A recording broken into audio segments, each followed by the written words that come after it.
Hello and welcome to another episode on Maritime Radar.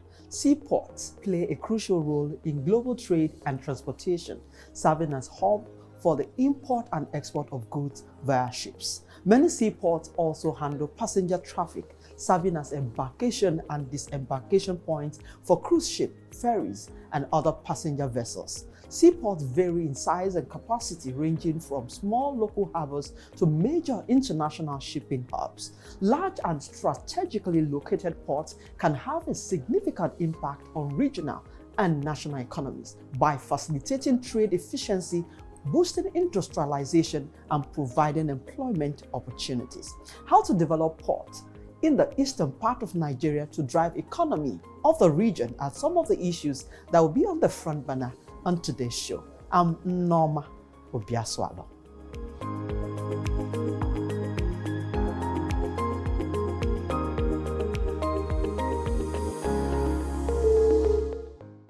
Developing the eastern ports in Nigeria has become imperative, considering the significant economic benefits it will bring to the region. It will also help decongest the Lagos ports, Apapa and Tinkan, which is overwhelmed, leading to delays in cargo handling, increased logistic costs, inefficient trade and logistic operations. Other such benefits include stimulating regional economic growth, ensure enhanced export opportunities, attract foreign investment, boost industrialization, efficiency, trade facilitation, increase revenue for Nigerian government, develop logistics and transportation services, and of course, drive global trade. The governors of Abia and Imo State may be nursing this idea that will ensure sustainability growth in the entire Southeast region. Before we get further into today's lineup of the program, let's find out the latest in maritime news.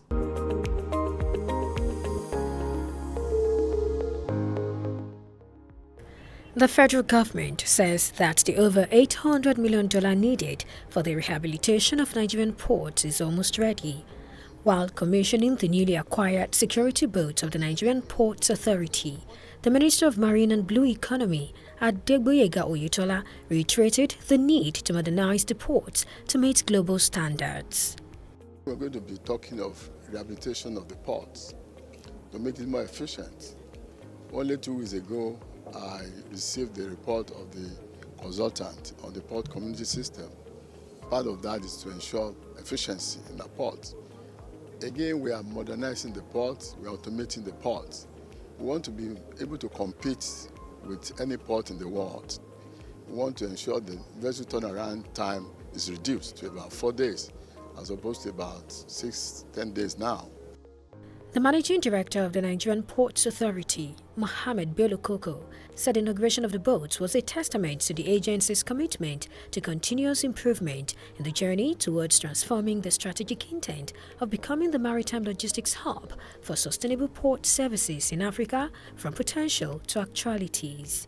We assure the Minister that we'll keep doing more to ensure that we meet those KPIs that have been set. And as the Minister has said, the funding for the port rehabilitation is almost ready, and he's right on spot on that. Very soon you'll hear about us commencing the port rehabilitation.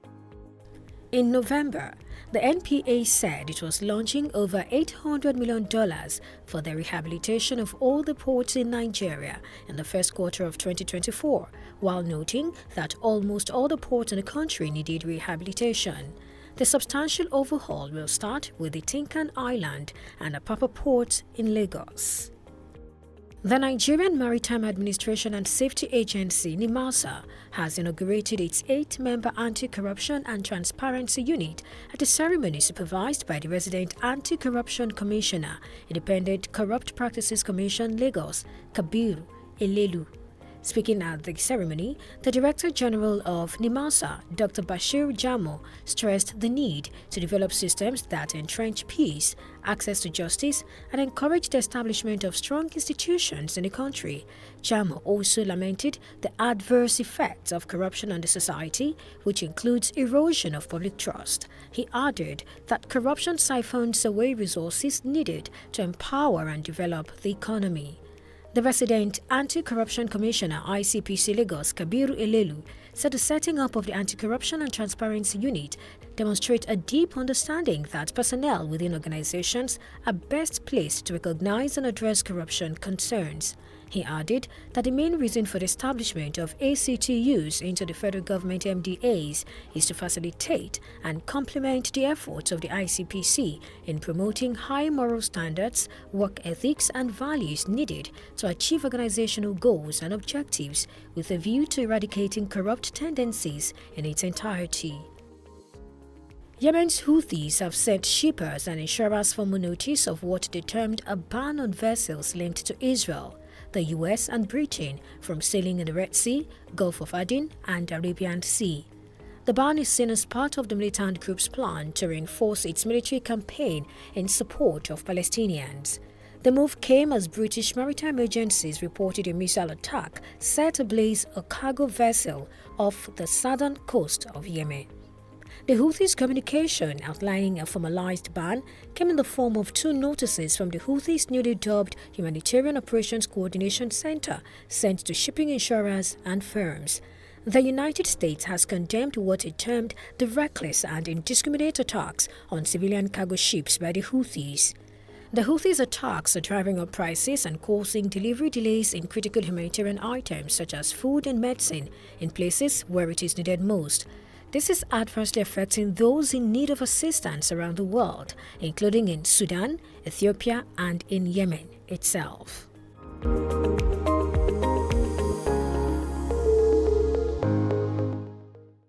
Welcome back. If you are just joining us, this is Maritime Radar. In Imo State, Nigeria, the Oguta Lake and Orashi River served as a route for export of palm produce, timber, coal, and more to the neighboring regions in the colonial days up to 1854. It's also worthy of note that the state has the highest gas deposits in Nigeria and several communities having oil deposits. In Abia State, the impact of the Obi-Asualo deep sea port in Ukwa East local government area on the community is huge, as the seaport, if developed, is about 25 nautical miles to the Atlantic Ocean. Experts say a collaboration between Abia and Akwa Ibom states will drop the cost of shipping by 27%. About 70% of the cargoes that berth in Lagos, Nigeria, ends up in the southeast. This has sparked the call to develop ports in the southeastern part of Nigeria. In this chat with Olisa Agbakoba, SAN, a maritime lawyer and founder Olisa Agbakoba Legal, he shares the potential of Nigeria's ports, especially the need to develop the eastern port. Stay with us.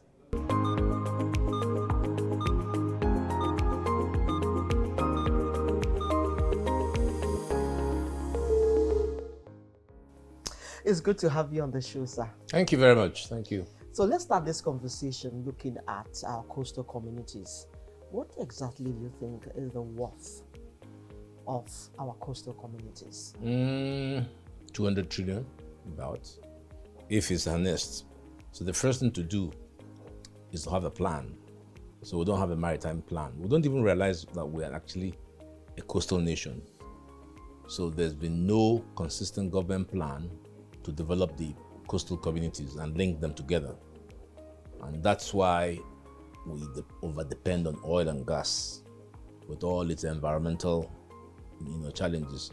But in a coastal community, for instance, if you go to Spain, if you go to Australia is so similar to Lagos. And the place booms, and it booms on ferries, water transportation. That's the niche they've picked.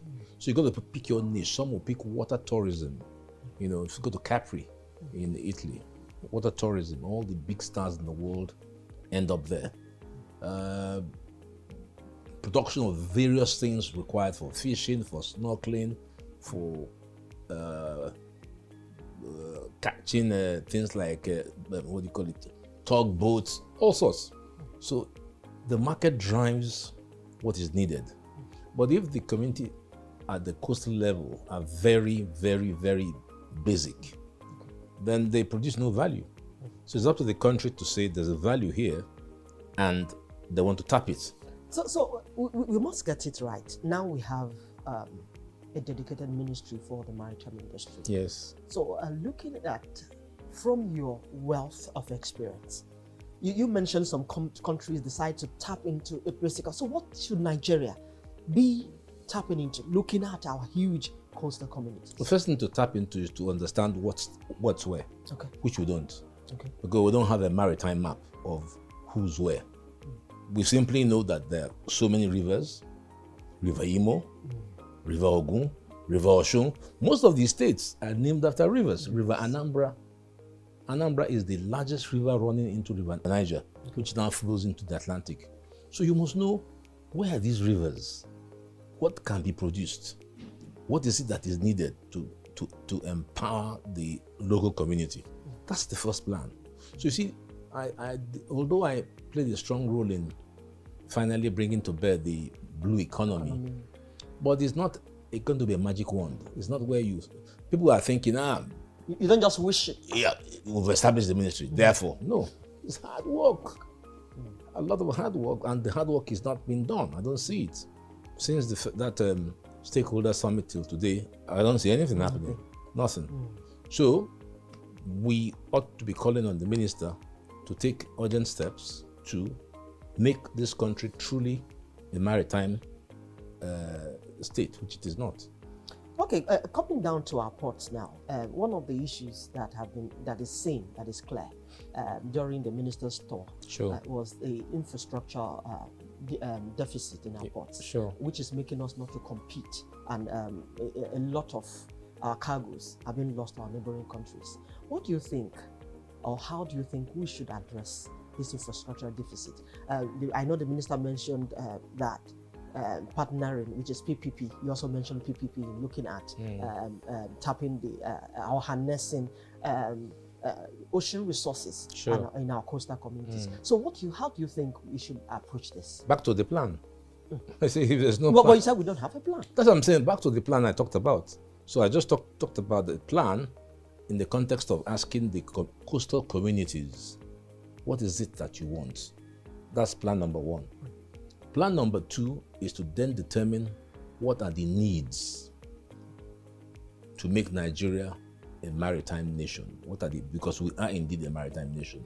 So this question you now ask would be to say, how do we take advantage of the opportunities that we have?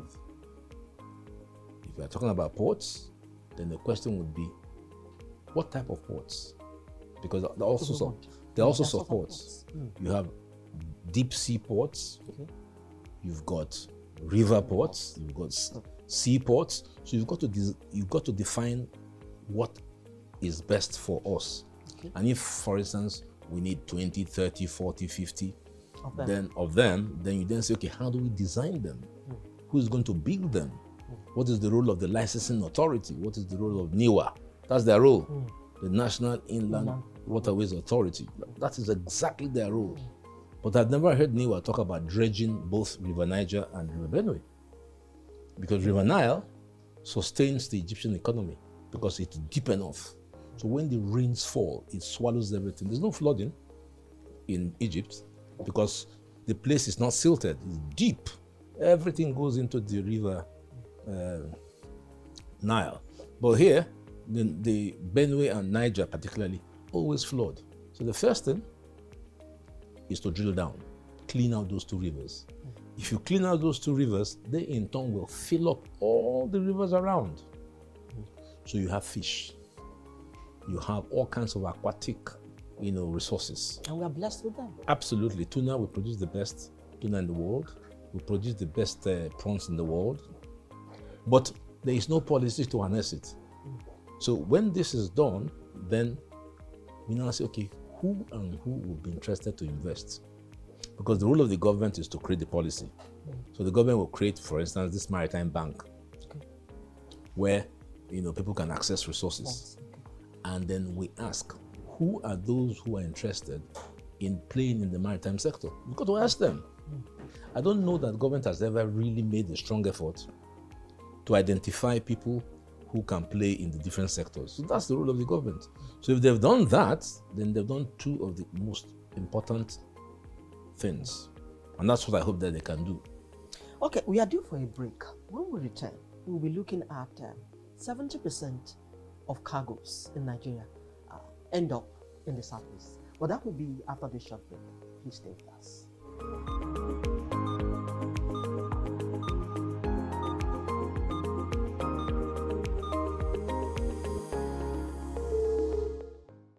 News Central TV, Africa's #1 storyteller, has come with the best of both worlds. With a combination of news app and live TV, we ensure that you keep track of the latest headlines, breaking news, and in-depth analysis from professional journalists from around the continent. Download the News Central TV app on Android and iOS and get started today. Don't forget to follow us on News Central's social media platforms. News Central, Africa first.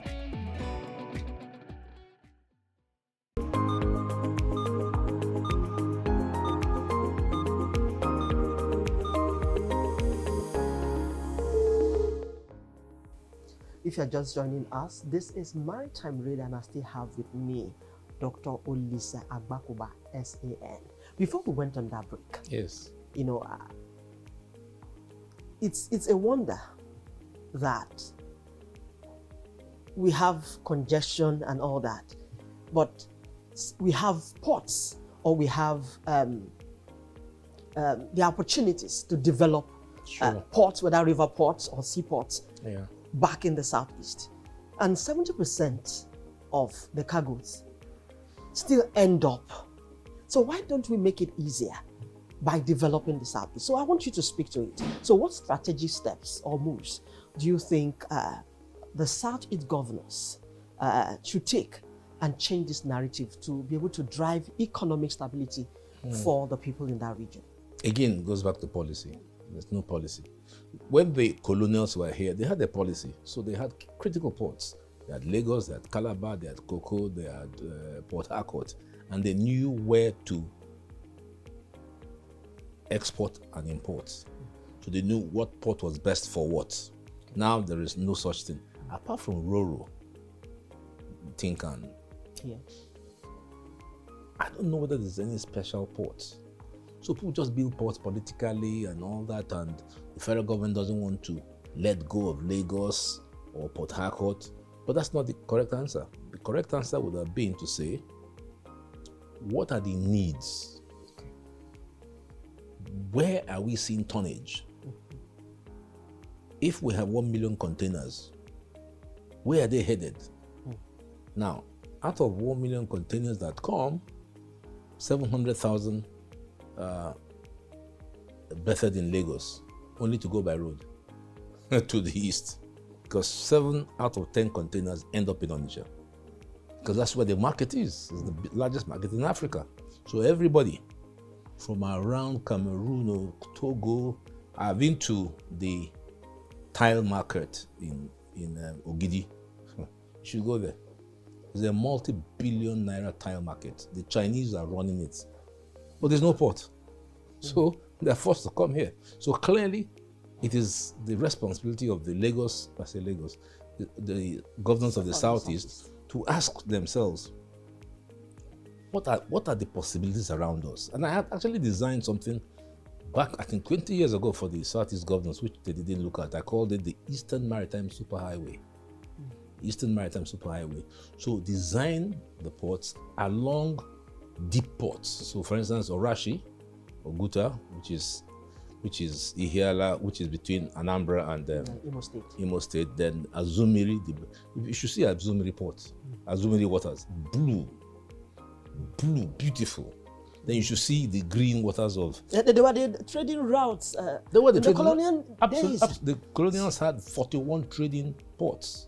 41 trading ports. They used to push palm canal from Ihiala to Port Harcourt.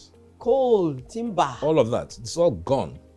So it's all locked in. We're landlocked. Even though we're a coastal city, we're absolutely a landlocked nation, because you can't do anything unless you are using the roads.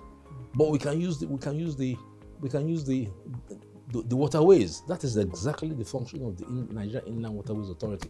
But they've done nothing. Nothing. Okay, in fairness, George Moalu got Onitsha to become a river port. So what exactly, if you are to advise the governor of Imo State, because looking at Imo State, it has the highest gas deposit in Nigeria. It has 7 communities, when it comes to oil. So what exactly should he be doing to tap this potential? Because I don't know, I think it's been political about even the dredging, about even the river port. What exactly should he be doing now? Well, first of all, I have to ask, are you serious? That's number one. Do you have a legacy? Because if you don't have a legacy, then I can't help you. But if you have a legacy to say, when I was governor, just like when Sam Mbakwe was governor and built Sam Mbakwe International Airport against all odds, if you want to leave a legacy, then the second question would be, say, do you need help to design an infrastructure that can tap your resources, whether it's oil and gas or river ports or seaports? That is the first thing. The people to do all this are everywhere. The people to fund it are everywhere. Port of Antwerp is that the guy is running the Onitsha port, and the governor of Abia wants to also do a massive industrial park, and he wants to bring in, experts. Yes. AP Mola, whatever. So there are people willing to come, but they're not going to go into a swamp. They've got to be sure that you are interested, that you are committed to say, yes, come and assist us, open the place. So that's what we're looking for. We're looking for the people who have the passion and the commitment to improve on what they have seen when they became governor. So I would expect that Governor Hope Uzodinma has a plan. Without a plan, you can't do anything. All you just want to see is a plan. A plan. And his readiness to be able That to, is it. to leave this. There must be a plan. So, but if we must develop the southeast and south-south. Sure. And Nigeria as a whole. Yeah. Yes. There must be political will. Sure. But before we get the approval from federal government, what do you think that the southeast governors together come together? Because it's not an individual thing. Uzodinma does his, Ochi does his, and all that.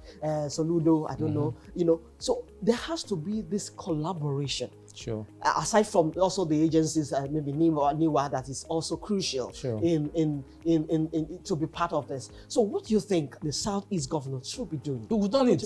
We've done it 20-something years ago. Me and a couple of people, Chris Okoye, who is a big man in shipping, we pushed for the Southeast Development Cooperation.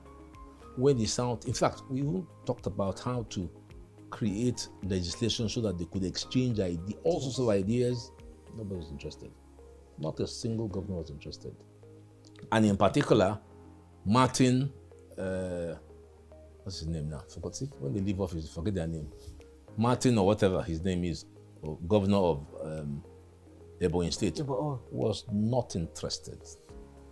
He made clear to us, my state is backward. What I need to do is to catch up. So what you are saying will even make me go back. That's what he said, a governor. A governor. Shocked, not interested. It's sad. It's sad, really. Before I let you go, what else do you want to see in the maritime industry? After that engagement? What else do I want to see? Let me be honest with you. The maritime industry is just a small speck. Is it not time that we ask ourselves, 60 years after independence, we're still in this mess? When I went to Korea, town of about 2-3 million, the capital, there's 61 bridges. Lagos here, that is 20-something million, has only 3. So there's got to be that. And the guy that did it in South Korea was a soldier. Some people are beginning to say, it might sound silly, with the level of poverty and discontentment and disenchantment, are Nigerians really in a position to vote properly? So the question now is, just like some people said, should Parliament not have the power to overturn Supreme Court decisions? And that's because people began to lose faith in the judiciary. Yes. So some people are saying, shouldn't we really have a benevolent leader? Who cares if he's there 50 years? Who cares about what he does, so long as he's fixing things? Yes, he can take us away from the Chinese model. They are democratic, but if you see what they are doing, they have the Belt and Road Initiative. You know about it? The Belt and Road Initiative on the old Silk Road, over 2,000 years old. They are building roads and bridges. They've now entered into Africa. And when they do so, they can sell their goods. So where are the guys here that can think at that level? And the guys in China are not Democrats. Yet they have brought 1 billion people out of poverty. So there's this whole issue now, because are we going to every 4 years, we go through the charade of election. It's my turn. After it's my turn, you go there, nothing happens. So maritime, yes, I know that's your angle, but I think there's a larger picture of the quality of Nigerian politicians and whether they get there to do anything, whether it's in the field of maritime or infrastructure or business or whatever. So that is, I think, is the larger lesson. You can't talk about developing the maritime sector when the leaders are not ready to do anything. Look at Dubai. Dubai is not money. I mean, they had the money. Dubai is vision. Somebody sat and thought out this thing from his head. Yes. And without thinking, the money flowed. And now they have made oil a small part of their entire economy. Everyone wants to visit Dubai. Absolutely. Now Saudi Arabia started. They're taking all the things, golf, cricket, Formula One, boxing. That's the way they start, to make their place attractive. So I think that. And here in Nigeria, we have a lot of ocean resources. Absolutely. We are blessed. Absolutely. If you go to this place. Oh, no, absolutely. It's so sad. I don't know. It's so sad. It's so sad. People should go. I want people to go to River Ethiopia to see it. Very sad. This is a fine place to end this conversation. It's been Dr. Olisa Agbakoba, SAN, talking to us about what the Southeast and Southside governors should do to develop the region. Thank you most especially for your time on the show.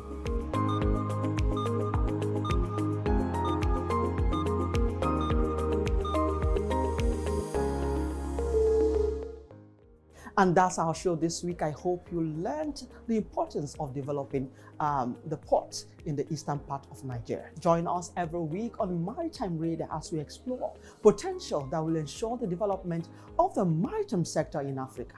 You can also expect the latest in global and local maritime news, plus industry insights right here. I'm Nneoma Obi-Asualo. Many thanks for your time and see you again next week.